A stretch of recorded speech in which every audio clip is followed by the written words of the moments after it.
So it becomes that it is life. It's part of that receptive listening to what is.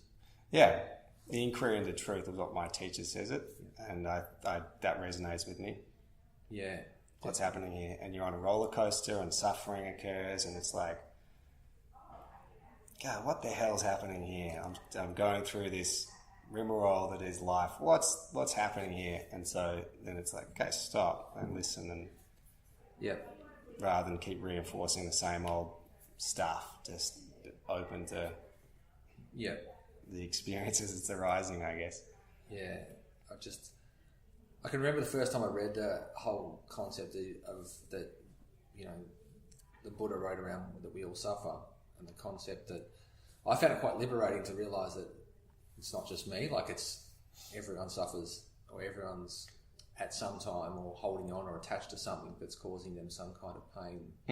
That's actually quite normal, and that it's not just me and my thoughts and my attachments. Yeah, and probably even the Buddha was suffering. Yeah.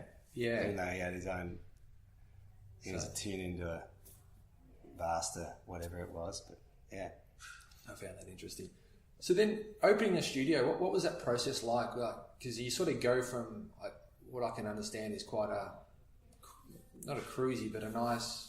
You're teaching a few people. You're sort of doing your thing where you're throwing a few different things where you've got a studio now, you've got a budget, and you've got to start to look from a business sense as well as staying authentic to the practice. How did you navigate that early on?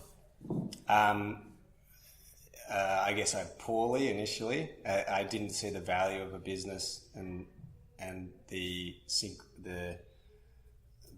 what's the synchronicity or the need for a successful business in terms of driving a successful yoga journey or vision.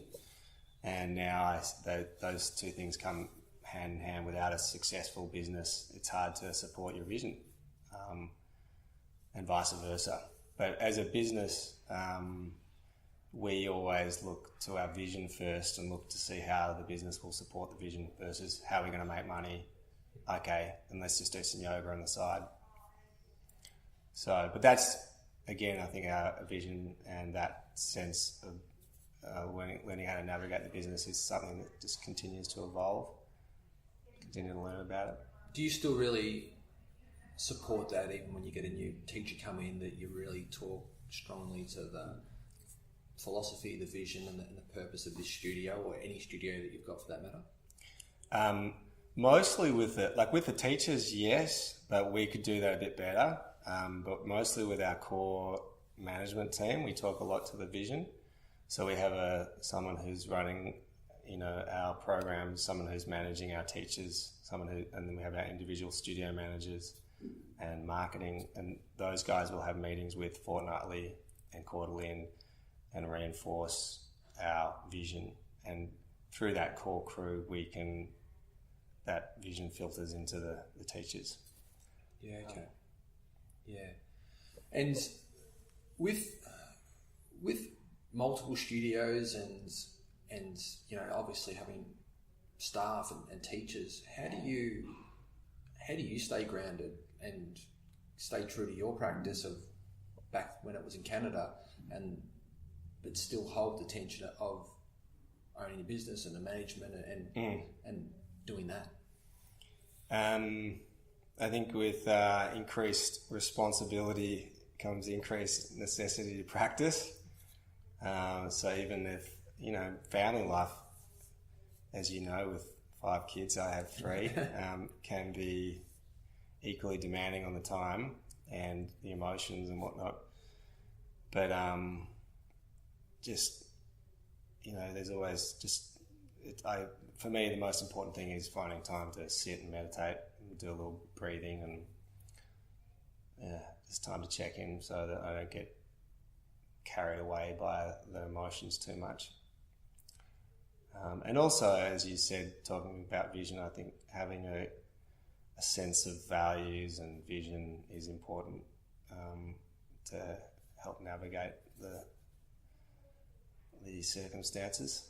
Yeah, I definitely, something that I've looked at closely over the past probably month is around the values, but more so the values is the behaviours that we value, as opposed to the values tend to be just words, but it's the daily behaviours that bring those values to life, right? Which is what really matters more than just the words. Like the actions. Yeah, how you bring that into the day, right? And do it with your kids or with your wife, because if you've got it written in your philosophy or your, on your board at work, then you need to actually, there needs to be a behaviour that matches pulls that to into so I think it's really important. Yeah, I agree with that. It's interesting. I find that through meditation and yoga, I've become more sensitive to in the feeling of the body and to my thoughts and to my emotions. Even though I was like, so when I feel something's out of alignment, I get more triggered or more, suffering arises more abruptly. It's more obvious. Yeah. So for me, using the feeling of the body and my emotions, it becomes like a way to navigate. And if I'm clear about my values, I'll go through life with those values in the back of my mind, but then also sensing and having that, I guess, intuition, using feelings to guide me along those values. It's like a compass. Just guiding. Sometimes I think it would be nice not to have that as quickly into the mind's eye and to be a bit more ignorant, because it does hit you quite hard when you do realise that you're out of alignment. Yeah. And sometimes that you've got to accept that for a certain period of time because you can't change it right now. Right. But that's just personally. Yeah. I'd love to get your thoughts on yoga now, sort of where it is right now as opposed, 10, 15 years ago of where it was, because it's become super popular. Everyone's doing it. Sort of everyone's a yoga instructor.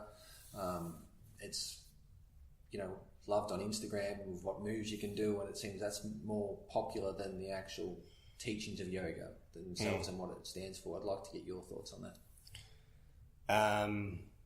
I think it's interesting how it's evolving and changing. I think the core message of yoga remains the same, regardless of what is popular in terms of asana or poses or Instagram.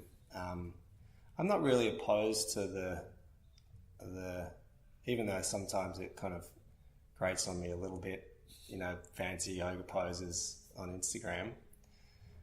But people get into yoga for different means.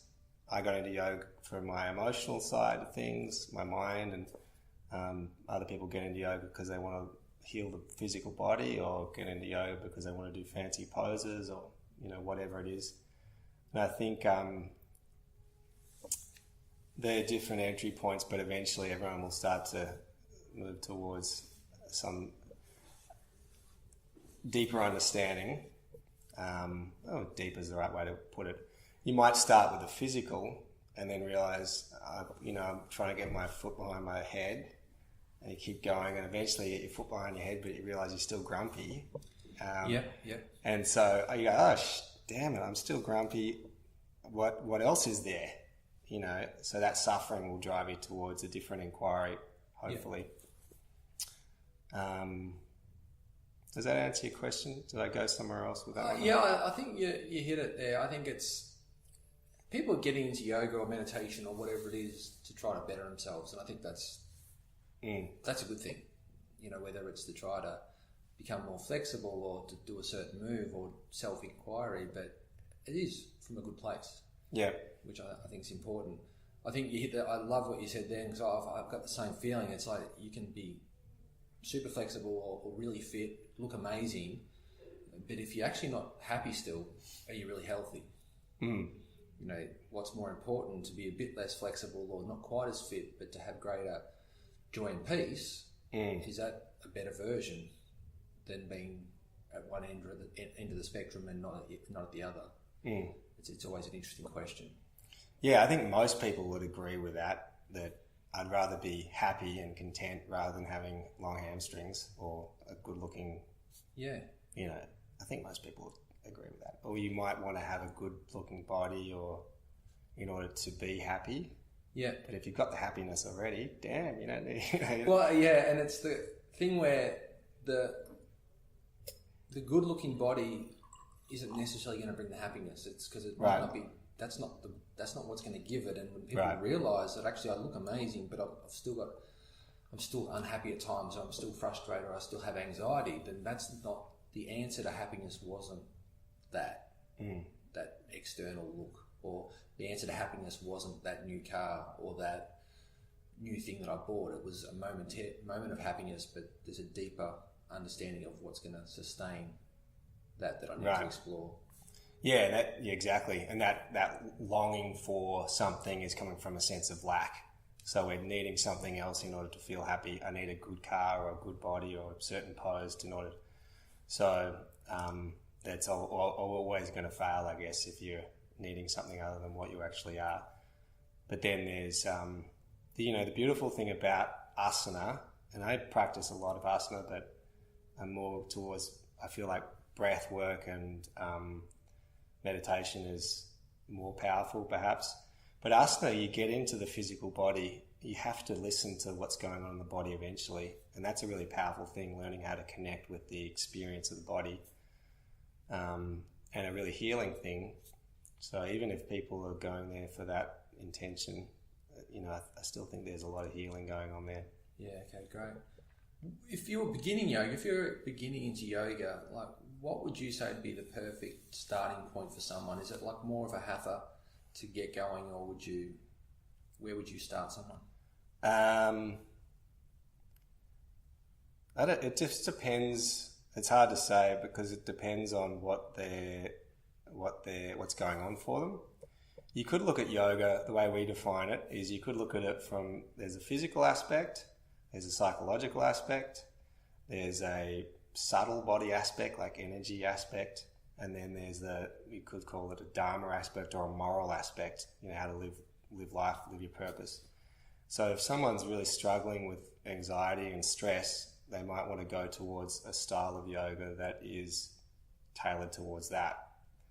And then they might get into that for a period of time, and but they sense that they're getting a lot of pain in the body and they can't sit in meditation. So give them some asana poses so that they can.